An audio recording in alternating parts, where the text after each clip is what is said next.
Thank you for inviting me. I'm afraid I don't often get out these days. I've been a little bit constrained over the years, you know. But I've always had a soft, some would say marshy spot for Tinsley. Or should I say Tinsley? Maybe it's because you let me keep some of my sensuous curves. And what is a river without her bends? Oh, I'm so sorry, I've been rude. Let me introduce myself. Once I was Danu, goddess of the river. But now I am the Don. I have a long memory. And I remember the day some 3,500 years ago when a young family paddled their way up my waters, singing their songs and beaching their log boat upon my banks. Their words and their ways were strange to me, for they were not of this land, yet I welcomed them. I came and I gave them water and fish and all the game they could possibly want, for I was bountiful and full of life. They honoured me, showering my waters with gifts of bronze. They made their home here. They even tried to burn their boat in honour of me, a great sacrifice, for these people love to travel by water. Yet, even then, I was not a great fan of fire, and so my waters surged to cover it, and I cocooned it in mud and silt, preserving it as a memorial until the time was right. In 1963, I allowed it to be discovered, and it unfurled and appeared. Yet you did not seem to value it as I had hoped, for your museum took over 50 years to see its worth and put it on display. Those were the good days before those Latins came with their long, pointy noses and even pointier spears and swords. It did not take them long to build their massive fortress near my fords at Templeborough. They were obsessive, building mile after mile after mile of their arrow-straight roads. I ask you, what self-respecting form of transport doesn't include a wiggle or two? It's part of the fun of the journey. Not them. Oh no, always tramping off to put down one rebellion after another. No wonder they needed to use my waters for their bathhouse. Believe it or not, my waters saw everything. I didn't know where to look. Those Romans couldn't wait to take off their sandals. What did you think I was going to say? Anyway, all along their roads came from Rome stories of their gods and goddesses. Beautiful Venus, goddess of love. The huntress, Diana, goddess of the moon. And him, the Dark One, hammer-armed Vulcan, god of fire and metalworking. Gods come and gods go. I pay them no attention. We rivers always remain. But little did I know the pain he would cause me when he landed here in my valley. But that would be in the future. The tramp of the legions receded and was gone. Fishing for salmon and farming, not fighting, became the main occupation of the local folk of Tinsley. I helped them, of course, depositing rich silk and mud on the fields whenever I flooded. Yet perhaps I was too generous. For when William the Norman became king, his grand survey, the Book of Doomsday, valued the lands highly. It left the new Lord of Tinsley with a real feeling of doom and an even bigger tax bill to pay. But the Lords of Tinsley made their money back and more every time they held their courts. If you don't believe me, their judgments survive in hand-scribed Latin, French and Old English in the local court rolls. Over 500 years worth of history. They gave out plenty of fines though. Fines for not keeping your animals correctly, fines for not helping to fix the roads, fines for not paying your fines. You know what? I felt really sorry for the common people. A huge number were fined for having unwrung swine. Many were convinced they'd put their rings in the noses of the pigs, only to discover they had disappeared. All I can say in my defence is, it wasn't my fault. If those medieval pigs wanted to worship me by tossing their rings into my waters, what could I do? A goddess can't always choose her admirers, you know. Yet a goddess must always try to look her best. So I had a little work done on me here and there. In the 17th century, Dutch engineer Cornelius gave me a new mouth. What do you think? And in the 18th century, the company of cutlers did a bit of nip and tuck, a cut here and a lock there. Apparently before this I wasn't very reliable.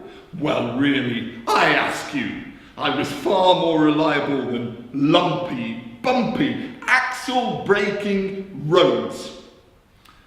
After my little bit of work, nothing major, you understand, I was fully navigable all the way from Tinsley to Doncaster. And I wasn't the only one being worked on, you know. Rhodes was having major surgery, turnpikes to be precise. Sounded painful. Tinsley to Sheffield in 1751, Tinsley to Bawtry in 1754, and Tinsley to Doncaster in 1764. I've always been suspicious of those who travel on such thoroughfares. A shifty bunch, if you ask me. And I was proved right. In 1791, a short distance from this very spot, on the Tinsley to Doncaster turnpike, the mail coach, yes, the mail coach was robbed. Yes! And I knew who did it. It was Spence Broughton. I saw him and his accomplice ripping open the envelopes and discarding them in one of my tributaries. The authorities made him pay though. Oh yes they did once they caught him. They not only executed him, hung him by the neck, but they hung his body in a gibbet for 38 years. I almost felt sorry for Rhodes having to stare up at that every single day. Despite all this, I must admit that Rhodes was good for the village, and that together we allowed Tinsley to develop and grow and for industry to begin to flourish. But the real turning point came with the construction of my son, Canal, or to give him his Sunday name, the Sheffield and Tinsley Canal. From his opening in 1819, loads could be transported by boat all the way from the centre of Sheffield, first on him and then on me, all the way to Humber and beyond. It was here in Tinsley, at the Lockhouse, that boats were charged for the privilege of entering Canal, up his staircase of locks. Mind you, I couldn't believe the fuss that was made on the day his gates first opened. 60,000 people took the day off work just to see 10 boats arrive from here in Tinsley into the central basin in Sheffield. Anyone would have thought they'd come a great distance, not just 3.9 miles. And did anyone ask? Did anyone inquire as to where his water came from? No. It was mine, all borrowed from me. He may have brought trade and prosperity to our area, but if you ask me, he got too big for his paddle gear. He had a few good years where he was used and feted by all, making big profits for his shareholders and good wages for the boatmen. But then came the railways. The railways, their engines all fire and pumping pistons, much stronger and faster, of course, children of Vulcan. What a mistake I made allying myself with him, giving him my waters to make his steam. I was blind with jealousy. I wanted my son Canal to teach him a lesson, to make him pay for his arrogance. Oh, and he did pay, as rail took over from water. But in seeking revenge, I ended up mortally wounding myself. I was intrigued by these giddy machines, huffing and puffing along beside my waters. And so were the people. Their first station opened in Tinsley in 1869, serving the village and the local steelworks. Of course, I was a major partner in the South Yorkshire and River Dun Company, and the line took passengers from Barnsley to Sheffield and later still to Manchester and Lincolnshire. The line to Barnsley was quite steep, and I admired the chubby little engine. I think he was called Banker, who gave struggling trains a good shove up the incline. Such was the success of this new form of transport that another station was opened on Tinsley, this time a wooden-built station in 1900, Tinsley West. And now the good people of Tinsley could go to Mansfield up to 3 times a day. Though why you would even want to go to Mansfield once is beyond me. There is so much more here in Tinsley. My valley has always been rich in coal, ironstone and wood. A bloomery was set up on my banks, followed by a blast furnace in 1584. It was all very small scale and manageable, powered by water, coming from me of course. Next came the famous cannon works, the cannon makers Walker Brothers. They were the ones who cast the cannons for Nelson's flagship, HMS Victory, and it was I that transported them. I don't think the rivers Rhone and Seine have ever forgiven me for my part in the defeat of France at Trafalgar.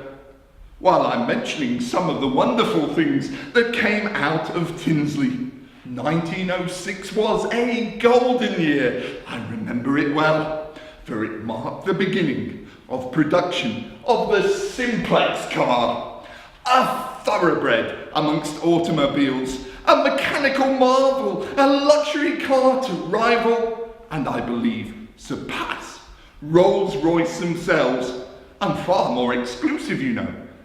There are only a handful still in existence. Oh, how I wish there had only been a handful of industry.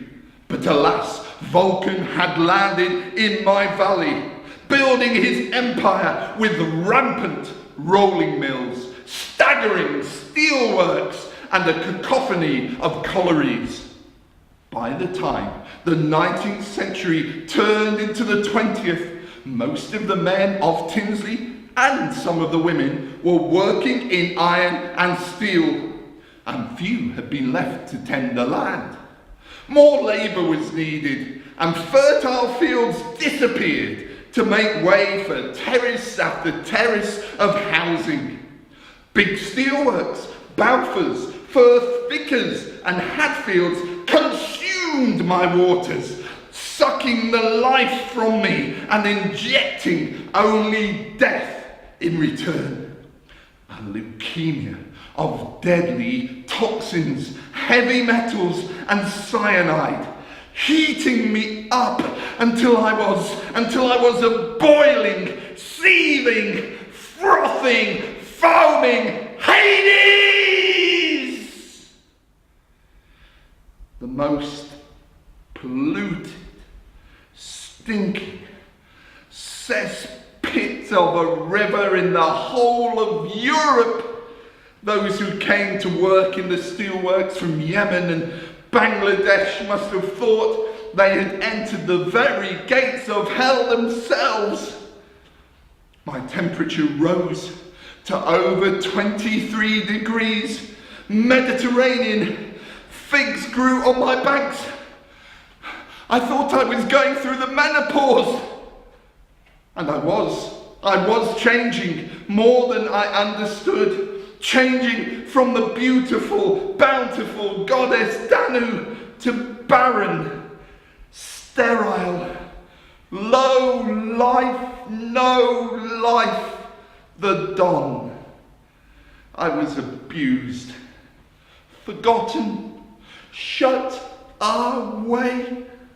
At times I would foam like a rabid dog, and at others I would burst into flame. All life fled from me, or was poisoned by me. I cried out in anguish, but no one was listening. Or so I thought. No one was listening to me or to anyone else when a new road was built, a special road, the M1. I've always wondered what the M stood for. Monstrosity, maybe? And that is what we got, an 8-lane double-decker viaduct scything across the valley, bringing thousands of cars, many metric micrograms of pollution. And nobody asked the families who lived in its path for their permission to have their houses bulldozed away, splitting our community in two. And nobody asked the pupils in their playground whether they wanted to breathe car fumes. And nobody, not a single person, asked me for permission to cross me. Mistake. Big mistake. Nobody crosses the Don without there being consequences. It was the mid-1960s, and they began their viaduct. Rhodes was so proud. £6 million it cost, months to build, first of its kind in England, built on the cheap, using steel box girders. And ever since, all we've had is inquiries, inspections, lane closures, and strengthening works. Ever wondered why? It's almost as if something or someone has gotten inside the concrete and is rusting the steel away from the inside. Need I say more? And it won't be as quick or as painless as when the Tinsley cooling towers came down. But mark my words, come down it will, for time is on my side. Not only time, but apparently ecologists and campaigners have been on my side too, lobbying for my waters to be cleaned up. And little by little, discharge by discharge, they've improved. My waters have cooled, and life has begun to return to me. Kingfishers build their nests on my banks. Herons dip into my waters searching for chub. And the salmon, yes, the salmon are returning after 200 years of absence. I am being restored. I am returning to abundant life. Slowly, I am changing. Yes, so much has changed. So many voices I recall.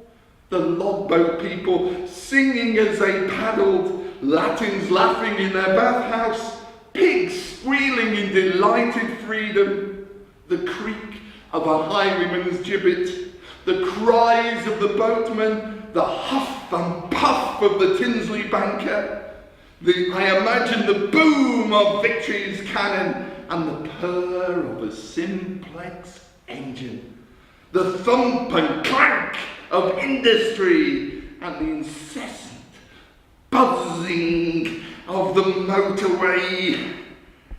I have treasured the voices of many peoples from this land and beyond. Some have just passed through, But to those who have chosen to stay, to those who remain in my valley, I speak a word of promise. I say, I am here. I am watching. I am listening. There is life here, but abundant life is coming, for I, Danu, am returning.